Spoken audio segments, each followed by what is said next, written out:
respecter nos droits mais droit bi tey man mës nañ ma woo section de recherche maa ngi ñoom Abdou Nguer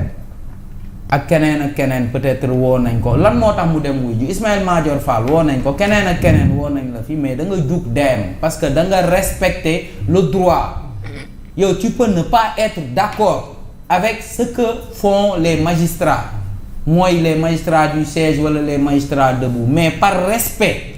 pour le Sénégal par respect pour la justice moo waral ngay jug di dem mais Ousmane Sonko moo waral kenn mënu ko respecter parce que il n'a jamais respecté les règles te charité bien ordonnée commence par soi-même qui tue par l'épée périra par l'épée Ousmane Sonko bi àdduna balu ping pong la rek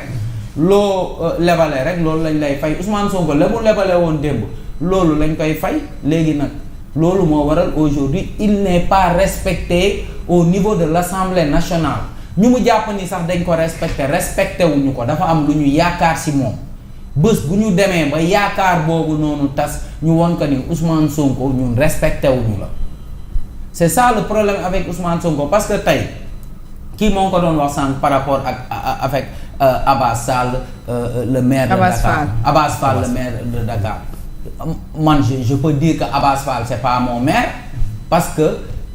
niñ ko falee c'est pas les règles Ousmane Sonko moom tey en tant que président de l'Assemblée nationale c'est pas un président légal il peut être légitime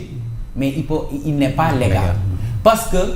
règlement intérieur bi nga xam ne nii moo waroon tax Ousmane Sonko conserver son mandat de député mais ce règlement intérieur là mayul woon tey Ousmane Sonko mu suspendre son mandat de député léegi yow da nga créer benn règlement intérieur boo xam ne nii après loolu la ba pare nga bëgg a sukkandiku ci règlement intérieur boobu di règlement intérieur boo xam ne ni c'est postérieur c'est intervenu après donc tey jii nii mais tous les gens yi nga xam ne nii ils suivent l'Assemblée nationale xam nañ ni Ousmane Sonko tey il n'est pas légal en tant que président de l'Assemblée nationale lan moo ko fa téye mooy dafa am benn vide juridique dafa am benn vide juridique boo xam ne nii moom mooy tere conseil moo tax conseil constitutionnel mënu ci yëy yàbbi moo tax tey respect amul te Ousmane Sonko respecté wuñu la aussi parce que tu ne respectes personne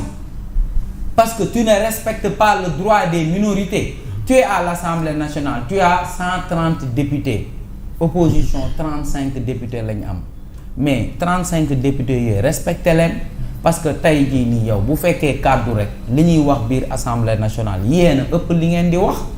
mais pourquoi tey benn Abdou Mbow buy wax wala benn Anta Babacar Ngom la manière dont mais c'est une femme il faut la respecter il faut être galant boo gisee ni ñuy traiter Anta Babacar Ngom nga xool ni ñuy traiter Pape Djibril Fall nga xool ni ñuy traiter mais ñii dañuy saaga sax.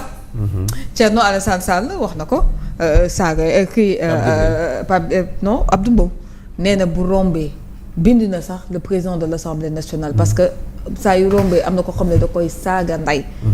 nit ñi di gis am na boo xamante ne am na benn député bu cité j'ai oublié son nom mais nee na du wax ki koy saaga. mais du ko porter plainte. mais c'est ça le problème c'est comme entre jéem nga jégal ma ci kii bi c'est comme des sauvageons quoi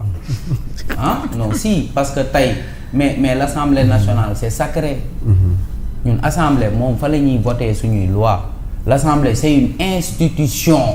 tey le député bi ñun sénégalais bi desewul ñu ko dara parce que tey tu es véhiculé 2 dañ lay fay salaire bu baax 3 tey député bi bu fekkoon sax justice topp na la sur demande de l'Assemblée nationale on peut suspendre tey les poursuites yi ñuy engagé parce que on te respecte kon le député là tey moom dafa war a delloo njukkal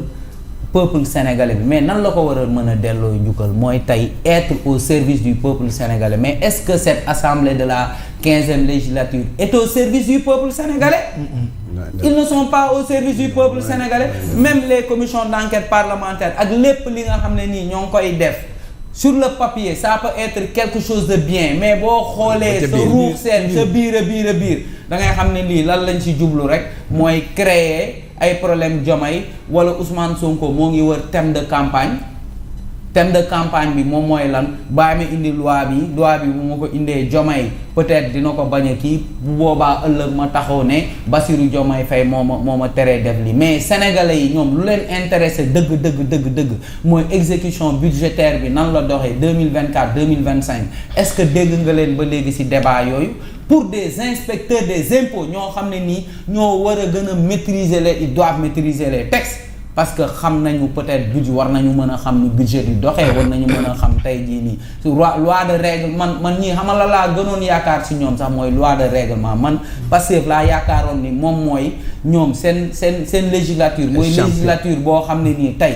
budget bi buñ ko voté ba exécuté ko ñoom dinañ ñëw au niveau de l'Assemblée nationale saytu dërëm bu gën a ndaw ñu ne la dërëm bii fii la dugg dërëm bee fee la dugg dërëm bee fee la dugg mais lijjantiwuñu loolu ñoom lu leen intéressé rek la ñuy lijjanti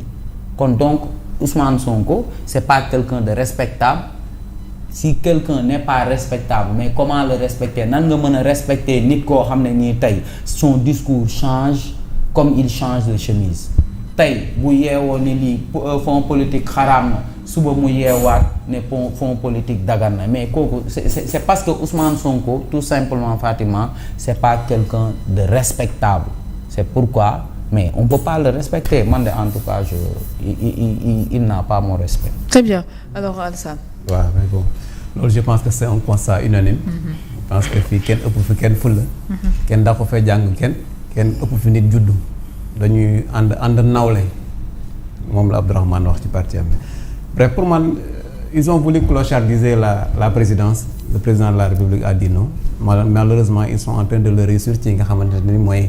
au niveau de l'Assemblée. Aujourd'hui, l'Assemblée, c'est un dépotoir. C'est plus de clochardisation à la limite. C'est compliqué. C'est excessif. Parce que c'est aussi simple que ça. La preuve, même les députés, c'est les insulteurs.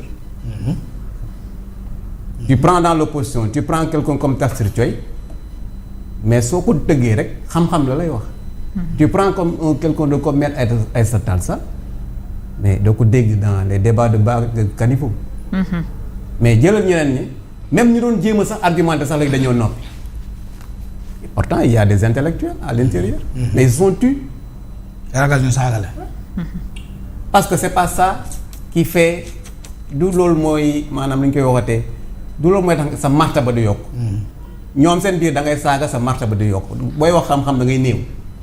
donc il faut ngay saaga pour sa martaba ñi xam ne ñii ne diw la et loolu nag su amee ci loolu mais quand même respect mënu fa am parce que respect aussi lañu fa ñu dem ñi sénégalais leen fa yóbbu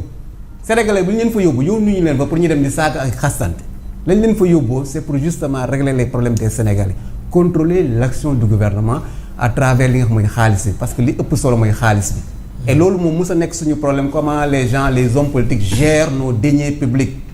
parce que de 1960